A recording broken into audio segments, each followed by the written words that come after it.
Huhuli, i-recycle. Ano ho yung isang binanggit nyo? Ninja Lead. Ninja Liit. Ano naman ho yung Ninja Liit? These are, ito po ay mga group of rogue policemen that tend to follow yung modus nung Ninja Cops. And they were able to learn from the Ninja Cops, original Ninja Cops. And since the Ninja Cops are aiming for a bigger haul, like for example, 5 kilos up, yun po ang target ng Ninja Cops. So yung mga 1 kilo, 2 kilos, they won't really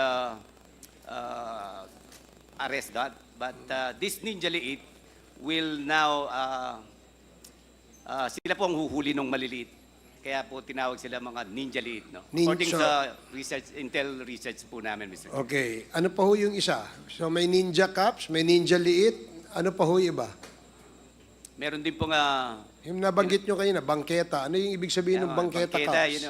Ito pong mga bangketa group naman, they are policemen who will conduct anti-illegal drug operation but will negotiate those arrested outside the office. Ito po yung mga binabaybast. Pagka may nahuli, binaybast, may ebidensya, kakausapin yung suspect. Hihingi ng pera, pag binayaran sila ng pera, pakakawalan nila. Tama po, Mr. Chair. Itatago nila ngayon yung ebidensya.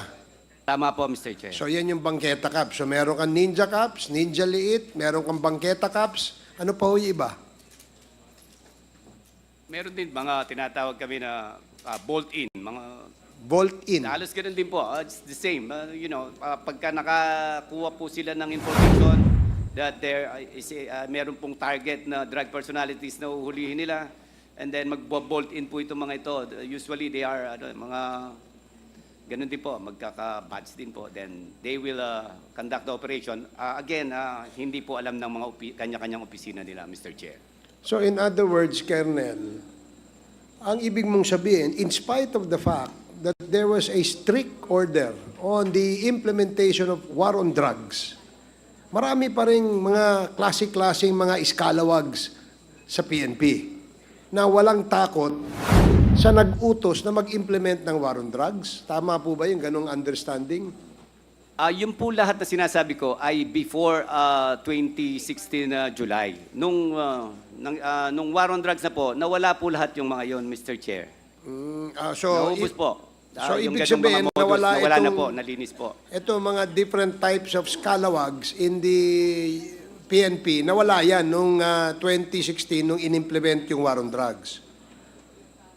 Opo, yun po ang in-ensure ng buong PNP na makover sila sa operations po, yung double barrel po, Mr. Chair. Okay. In-implement po yung double barrel, no? Yung po bang mga pulis na mga namatay, sila po ba ang tinatawag na Ninja Cops, Ninja Liit, Bangketa Cops? At ito ba sila yung mga namatay na mga pulis? Sila ba ay kasama doon o kasapi doon sa grupong nabanggit nyo na mga iskalawags? Regarding that, Mr. Chair, wala na po akong personal knowledge doon po sa I wouldn't know, Mr. Chair, because the region is the one in charge of implementing po yung Oplan double barrel, Mr. Chair. Okay. Sige.